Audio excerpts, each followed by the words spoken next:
Evangelho de Marcos, capítulo 10.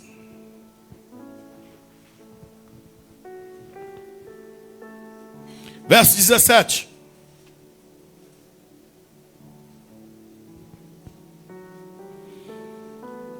Diz assim: e pondo-se a caminho, correu para ele um homem, o qual se ajoelhou diante dele e lhe perguntou: bom mestre, que farei para herdar a vida eterna? Podeis assentar, queridos.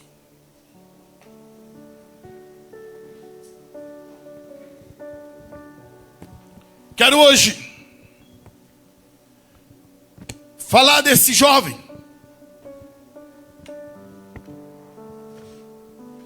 que foi ter um encontro com Jesus.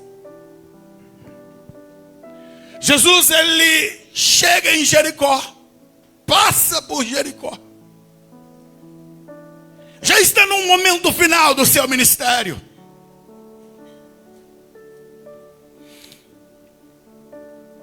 É interessante que esse texto é narrado, essa história é narrada tanto por Mateus, por Marcos, por Lucas, com alguns pontos diferenciais. Por exemplo, Mateus chama ele de um jovem rico. Marcos fala apenas que ele era um homem rico. Lucas apresenta ele como um príncipe, alguém que tinha uma posição social, que tinha um status quo no meio da sociedade. Qual é a importância de entender isso, pastor? É entender que este homem, ele havia alcançado algumas coisas, mas ele entendia que havia algo ainda que ele não tinha. Ele tinha um anseio no seu coração, pois o verso 17 que acabamos de ler diz que, pondo-se a caminho, correu para ele um homem. Quando corremos é sinal que nós temos pressa. E eu começo o sermão dessa noite dizendo: Deus está esperando-nos diante dele, mas você precisa correr. As coisas espirituais não podem serem deixadas para trás. Qual é o grande problema, amados, que nós estamos vendo hoje? Arranja-se tempo para tudo. Tem tempo para o lazer, tem tempo para trabalhar, tem tempo até para fazer o extra trabalho. Mas o tempo para Deus sempre é aquele que é sacrificado. Os jovens são sonhadores. Tem um monte de projeto. Todavia, o tempo para Deus no coração dos jovens tem ficado tão escasso. Escasso. E nessa noite eu quero trazer esse despertamento para a igreja. É tempo de nós reconhecermos em que estado nós estamos. O médico, ele passa por todo o seu processo de formação, de estudo. 6 anos de estudo de faculdade. Vai fazer 2 anos de residência. E vai estudar o resto da vida para continuar clinicando. Mas o fato de uma cidade ter bons médicos não significa dizer que terá uma população sadia. Por quê, pastor? Porque as pessoas têm que se cuidarem. Tem que ir ao médico. E tem que obedecer às prescrições médicas. Não importa quantas igrejas estejam abertas, se não houver um coração disposto a querer Deus, a querer o Senhor, não importa quantas multiplicações de cultos sejam realizados, Deus respeita esse princípio do livre-arbítrio. Eu tenho sido repetitivo com a igreja, até porque essa doutrina da predestinação tem levado muitas pessoas a um comodismo, no estilo de que, se eu já estou salvo, não preciso fazer nada. E não é essa que é a verdade. A salvação, ela é oriunda de Deus. A salvação pertence a Ele. Nenhum homem pode produzir a sua própria salvação, isso é um fato. Porém, queridos, a escolha é um elemento teu. Deus nunca predestinou ninguém para o inferno.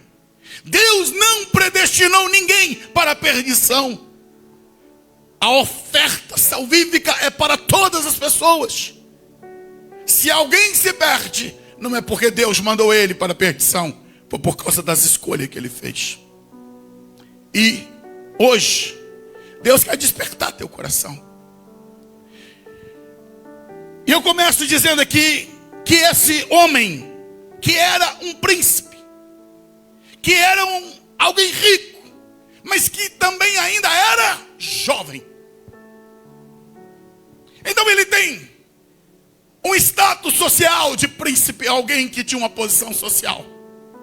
Segundo, ele é rico. Ele tem uma posição avantajada financeiramente. Conquistou muitas coisas. Por nós é dito, né? O dinheiro não traz felicidade. Sim, o dinheiro não compra a felicidade. Mas o dinheiro ajeita muita coisa na vida das pessoas. O dinheiro, ele produz uma comodidade. Ele produz o luxo. Ele coloca a comida na mesa. Ele coloca uma boa casa. Claro, não resolve as questões aqui internas. Mas aquele homem tinha as questões dele, no sentido financeiro, bem resolvido. Ele era um homem de caráter. Ele não era mau caráter. Ele não era ladrão. Ele não era alguém que conquistou a riqueza passando por cima dos outros, arrancando das pessoas. Ele não subiu na vida jogando alguém para baixo. A riqueza dele era limpa. Ele tinha um caráter nobre. Mas ainda assim dentro dele tinha um vazio. Tinha uma dúvida. E eu admiro esse jovem. É que ele sai correndo para encontrar com Jesus. Por que hoje ainda nós encontramos muitas pessoas longe de Deus? É porque ainda não caiu a ficha do vazio dentro do seu interior. As pessoas não enxergam de fato o que é a realidade do pecado. A realidade do que é viver sem Deus. Quando nós não entendemos o que é a gravidade de viver uma vida sem Jesus, nós conseguimos até viver. Mas a partir do momento que a pessoa ela passa a entender o que é o pecado, qual é a condenação que o pecado traz, é impossível, uma vez que se tenha o conhecimento de Deus e as consequências que o pecado traz, alguém viver sem levar em consideração essa revelação.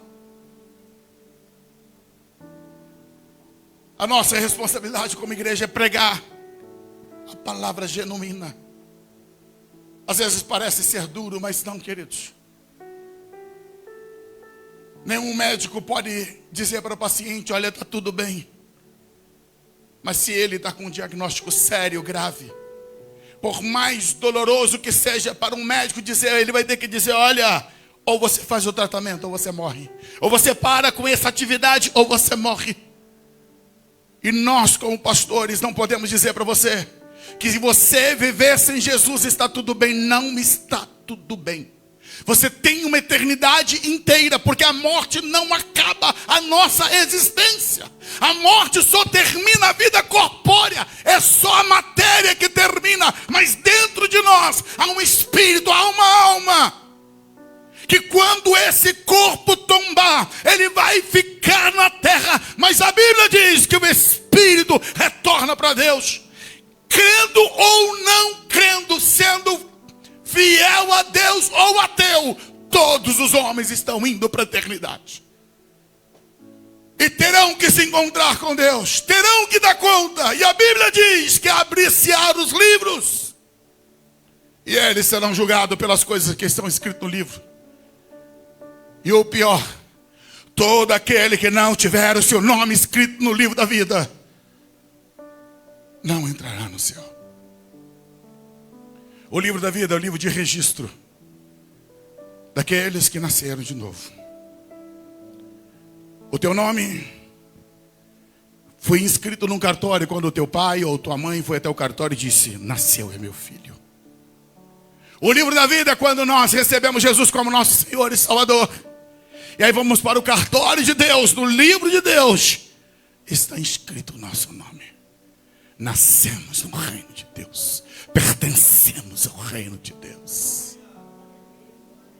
Mas é preciso que as pessoas entendam, e eu digo para ti, se você já é salvo, se você já está em Cristo, entenda essa palavra para compartilhar com outros.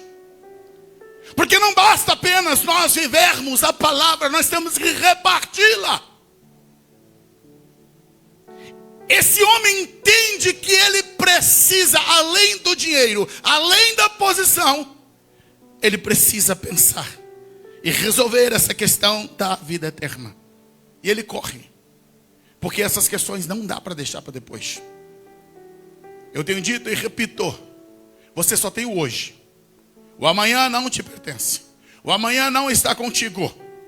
O hoje nós temos, o agora nós temos. Agora o amanhã nós não temos. Nenhum de nós temos garantia. Pastor, o senhor se assustando. Não estou te assustando. Eu estou te dizendo que esse corpo, ele é frágil, está sentenciado à morte. Todos nós temos um carimbinho na testa assim, ó, vai morrer. Só não sabemos quando. O homem nasce, cresce, desenvolve, reproduz, depois morre.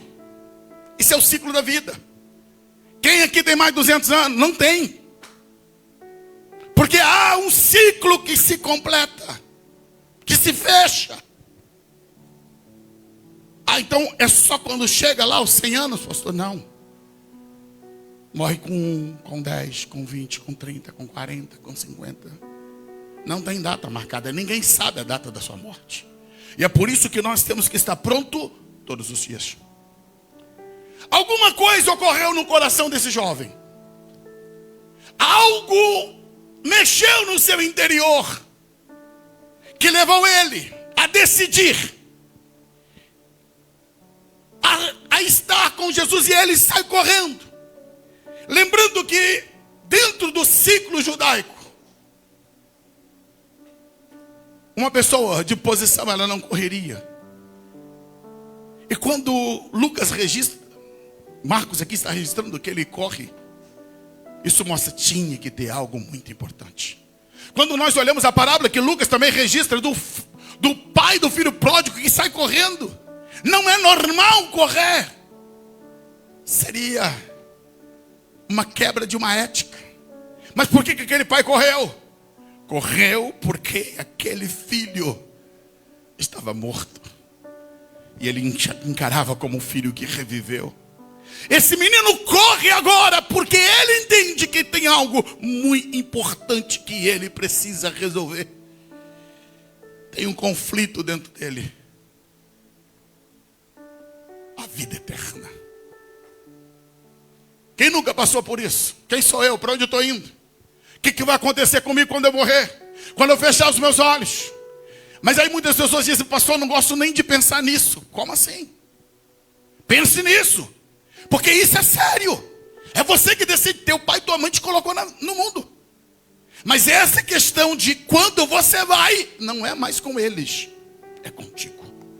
Você e Deus. Por isso você tem que pensar. Por isso você precisa decidir. Você não pode deixar isso para outras pessoas. Em meio aos conflitos, as pessoas, por não conseguirem resolver esses vazios interiores, vão para as drogas, vão para a bebida, vão para o meio da farra, tentando sufocar a voz lá dentro que grita. O salmista, ele diz: porque está batida a minha alma, porque te perturba dentro de mim. Sim, quantas pessoas que estão com a alma batida por causa das suas crises interiores. Entenda, Deus tem uma resposta para a crise do teu coração, para a tua alma, para a tua vida. A tua resposta que você precisa está nele.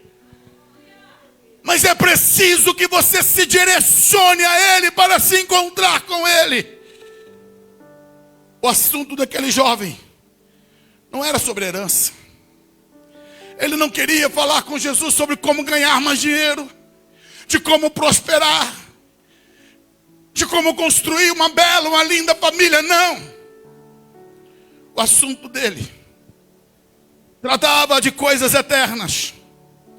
E eu vejo, irmãos, quantas pessoas que se preocupam com tudo menos com a eternidade. Meu Deus, se você não parou ainda para pensar em nome de Jesus, não viva sem ter a certeza de para onde você está indo. Te digo mais, perca o teu sono, mas não perca a tua eternidade. Role na cama, fique sem dormir, mas resolva a questão entre você e Deus. Porque muitos já estão lá na eternidade perdidos, gritando, chorando amargamente, fazendo orações que nunca serão ouvidas, nunca serão respondidas. Por quê? Porque acabou o prazo, terminou o expediente. Depois da morte não tem ajuste. Depois da morte não tem oração. Depois da morte não tem misericórdia. Isto é para essa vida. Enquanto temos vida, é que nós temos que buscar a Deus. Não tem missa, não tem vela, não tem oração pelos mortos, não tem batismo pelos mortos, não tem intercessão pelos mortos. Nada mais pode ser feito por aqueles que já partiram. Porque se faz enquanto tem vida. E esse jovem se preocupou e foi ao encontro de Jesus. E diz a Bíblia aqui, no verso 18 do capítulo 10 de Marcos, verso 17, melhor dizendo ainda. Correu, se ajoelhou diante dele e perguntou: bom mestre, que farei para herdar a vida eterna? Ele corre. Quando encontra com Jesus, ele demonstra respeito, reverência, se ajoelha.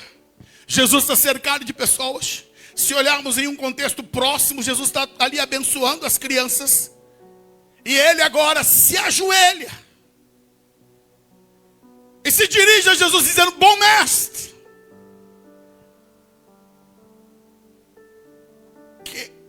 o que eu tenho que fazer para herdar a vida eterna? Olha, confesso que mexe muito comigo ao olhar as palavras desse jovem rico. Porque ele está dizendo: olha, como é que eu faço para herdar? Talvez a riqueza dele veio como herança. Alguém produziu e deixou como herança para ele. Eu quero dizer para você que vida eterna não é herança. Vida eterna é uma decisão entre você e Deus. É o seu relacionamento com o Senhor. Jesus disse: eu vim para que tenham vida e tenham ela em abundância. Mas é preciso que você tenha um encontro com Jesus. Ele disse para a mulher samaritana: se tu beberes da água que eu te der, rios de água viva fluirão do teu interior. Ele disse: eu sou o pão da vida. Quem de mim se alimenta, por mim viverá. Mas você precisa ter um encontro realmente com Jesus. Isso não é místico. Isso é uma questão de fé. É um relacionamento verdadeiro, insubstituível. É pessoal. Nenhum pai, nenhuma mãe, por maior que seja o amor pelos seus filhos, pode conceder a vida eterna. Nossos filhos, eles herdam de nós nossas características físicas. Se você tem dinheiro, vai herdar dinheiro. Se tem dívida, também vai herdar as dívidas. Mas vida eterna nunca.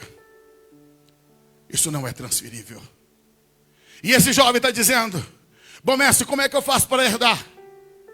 Como é que eu passo a ter direito a isso? Aqui tem uma questão teológica, mas as horas já vão avançando. Mas eu quero apenas só ressaltar o que Jesus não diz no verso 18. Por que me chama bom? Ninguém há bom senão um, que é Deus. Pastor, mas o que Jesus quer dizer aqui? De uma maneira bem simples eu vou tentar resumir. O que Jesus estava, naquele momento, confrontando aquele jovem. Por que que você está me chamando de bom? Bom é Deus. Porque Deus começa e termina tudo aquilo que Ele faz de maneira que, quando olhamos para a criação, no primeiro dia, e viu Deus que tudo era bom. Segundo dia, e viu Deus que tudo era bom. Chega no final da criação, terminando Deus a criação, e viu que tudo era bom. Jesus está dizendo: Deus é bom. Por que você está me chamando de bom? Sabe o que Jesus está querendo dizer para ele? Você está me chamando de bom porque você está entendendo quem eu sou? Ou é apenas por uma questão de respeito? Eu te pergunto, quem é Jesus para você? Qual é a revelação que você tem de Jesus? Você chama Ele de Senhor porque você vê outros chamando, ou porque Ele já se tornou Senhor da tua vida? Aquele jovem estava chamando Jesus de bom, não porque ele tinha entendimento que Jesus era Deus. Muitas das vezes as nossas orações são lindas, são bonitas, impressiona as pessoas à nossa volta, mas entenda, Deus não se impressiona com o nosso palavreado. Deus não se impressiona com a nossa piedade. Sabe por quê? Porque Deus não olha o que falamos, Deus não olha posicionamento, Deus não faz leitura labial, corporal, Deus faz leitura do teu coração. É lá dentro, é a fonte, é o teu interior. Não adianta eu ter uma cara de piedade, mas se meu coração não está piedoso. Ele olha lá dentro, e por isso que Jesus confronta aquele menino, dizendo: por que você está me chamando de bom? Bom é Deus, você está entendendo que eu sou Deus? E ele não entendeu isso. E quantos que estão caminhando, tendo a oportunidade de se relacionar com Deus? Escuta, eu preciso dizer para você isso. Aquele jovem estava diante do Deus encarnado e jogou fora a oportunidade. Igreja, você hoje tem a oportunidade de estar diante de Deus. O Espírito Santo está presente aqui. Deus está batendo no teu coração, querendo ministrar na tua alma. Não jogue fora a oportunidade que Deus está lhe dando. Oportunidades que Deus nos concede de ministrar na nossa alma, no nosso coração. Então Jesus, olhando para aquele jovem, disse para ele: tu sabes os mandamentos, verso 19. Não adulterarás, não matarás, não furtarás, não dirás falso testemunho, não defraudarás ninguém, honra o teu pai e tua mãe. Diz a Bíblia que ele então, verso 20, ele olha para Jesus e responde dizendo: mestre, tudo isso eu tenho guardado desde a minha mocidade. Escuta, ele está dizendo isso para o Deus encarnado, o Jesus que conhecia o coração dele. E o mais sério que eu quero te dizer, ele não está blefando, ele não está mentindo. Ele de fato tinha um caráter nobre. Ele foi alguém que foi zeloso pela lei. Em toda a sua vida ele não adulterou, ele não matou, ele não furtou, ele não disse falso testemunho, ele não defraudou ninguém, ele honrou o pai e a mãe. Mas apesar do caráter nobre e religioso, não dava direito de vida eterna para ele. Não basta você ser um bom vizinho, um bom pai, um bom marido, uma boa esposa, uma boa pessoa. Você precisa de Jesus para você ir para o céu.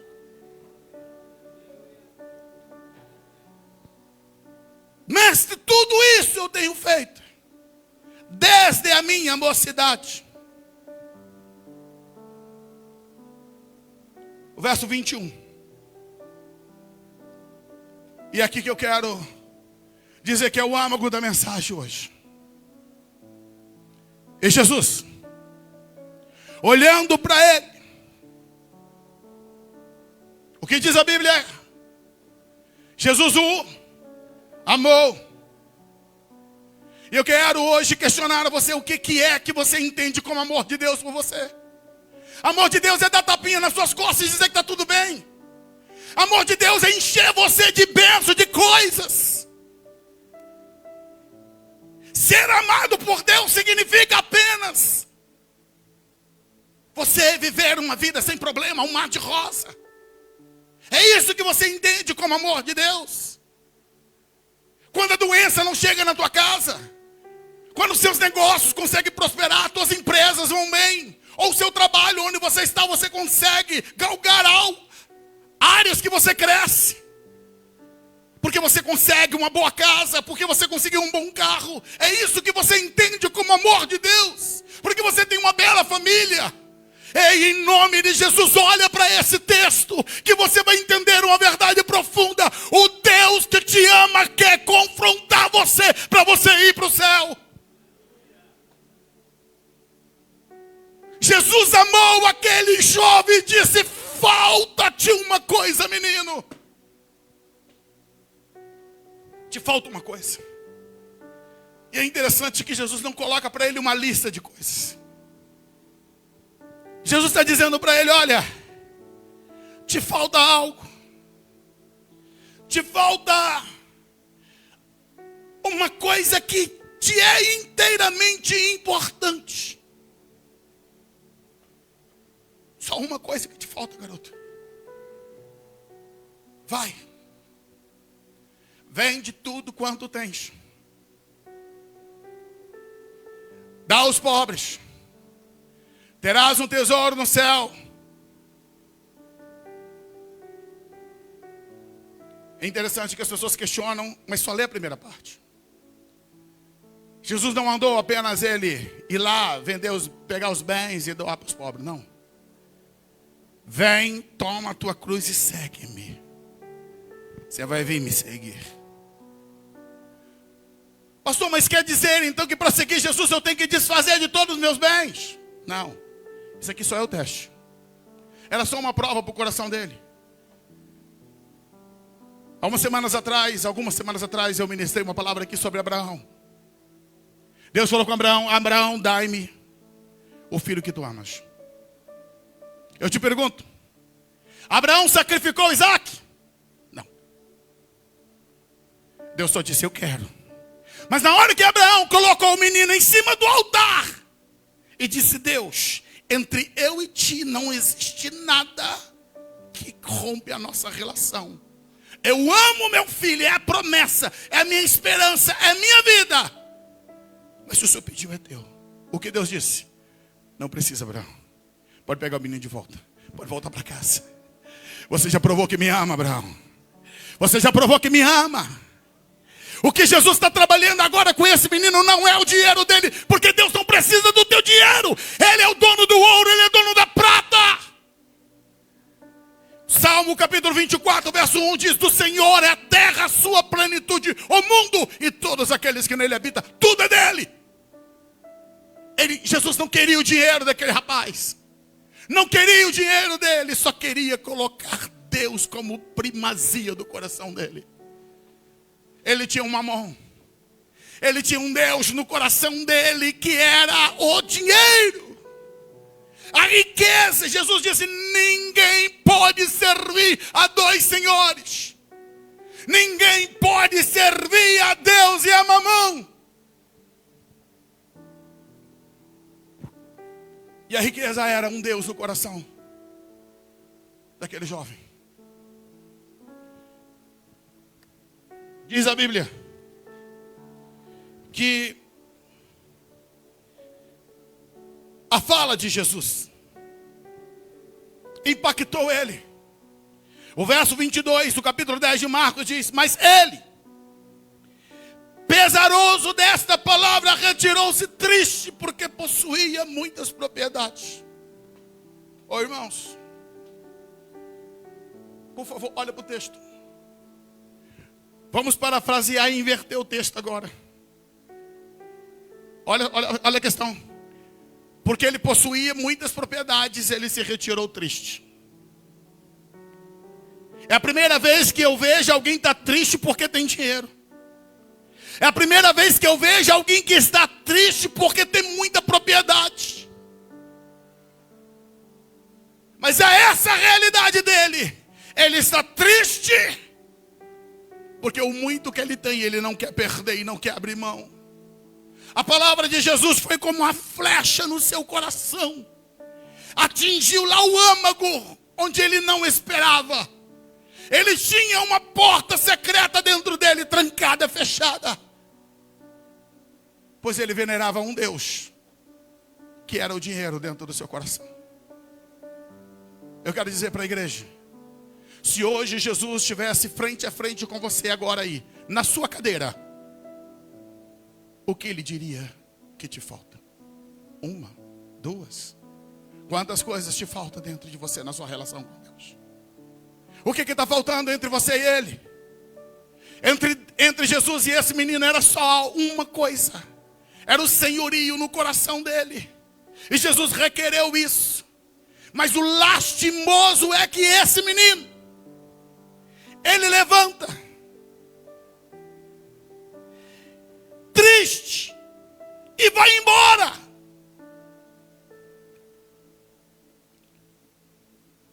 O evangelista Lucas, no capítulo 18, que narra a mesma coisa,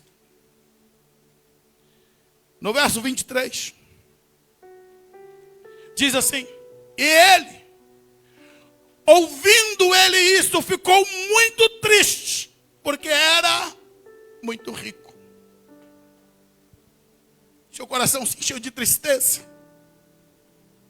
E ele então, que tinha se ajoelhado, tinha chamado Jesus de bom, tinha dito que Jesus era um bom mestre. Mas agora quando Jesus diz para ele: larga isso tudo e vem me seguir. Escuta, agora Jesus já não era tão bom, porque a palavra que Jesus disse para ele, ele não aceitou. E eu digo, irmãos, as pessoas só consideram que Deus é bom quando faz o que elas querem, quando os seus caprichos são cumpridos, quando as coisas saem do jeito delas. Deus é bom para elas. Mas quando Deus bota o dedo na ferida e diz: não, você precisa corrigir teu coração. Não, esse pecado não é admissível. Você tem que corrigir, você tem que converter. Aí Deus já não é tão bom assim. Mas eu volto a repetir, Jesus, antes de dizer essa palavra para aquele jovem, diz a Bíblia que ele o amou. Deus ama você. Ele não quer que você se perca. É por isso que ele te confronta com a palavra. Por isso ele quer que você tenha compromisso com ele, que você abra mão do pecado, que você abra mão das coisas. Eu anotei aqui algumas coisas que me chamaram muita atenção nesse texto. Quando esse menino, ele ouve. Escuta. Chegou tão empolgado, chegou correndo. E agora ele, trocando as pernas, vira as costas para Jesus e vai embora com o vazio do interior, porque a questão da vida eterna não estava resolvida. Eu te pergunto, quanto custa a eternidade? Quanto custa a eternidade? Quando Jesus falou para ele que ele tinha que renunciar, as propriedades dele valeu mais do que a eternidade. E eu preciso dizer algo, por favor, não é pessoal, mas eu preciso te dizer. Esse homem trocou as muitas propriedades dele pela eternidade. E tem pessoas que estão trocando por coisas tão pequenas, tão minúsculas, mas estão trocando Deus por um copo de bebida, trocando Deus por um cigarro, trocando Deus por uma droga, trocando Deus pelos caprichos do mundo, trocando Deus pela mentira, pelo engano, pelas coisas ilícitas da vida, trocando Deus porque não quer servi-lo, não quer submeter.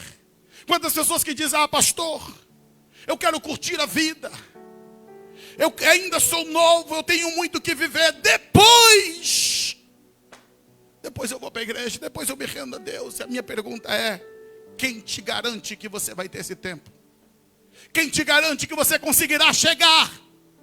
Por isso o tempo que nós temos é o hoje. E esse rapaz, ele vira, vai embora. E uma outra coisa que entrou no meu coração, ele nem questiona, ele nem diz: Jesus, por que eu tenho que desfazer de tudo? Jesus, não tem uma outra forma, não tem outra, mas não. Mexeu no ponto que doeu, ele vira as costas e vai embora. Porque ele não quer que Jesus trate essa área da vida dele. Eu digo com muito temor e tremor, irmãos, não tem como uma igreja ser inclusiva. Deus criou o homem, Deus criou a mulher.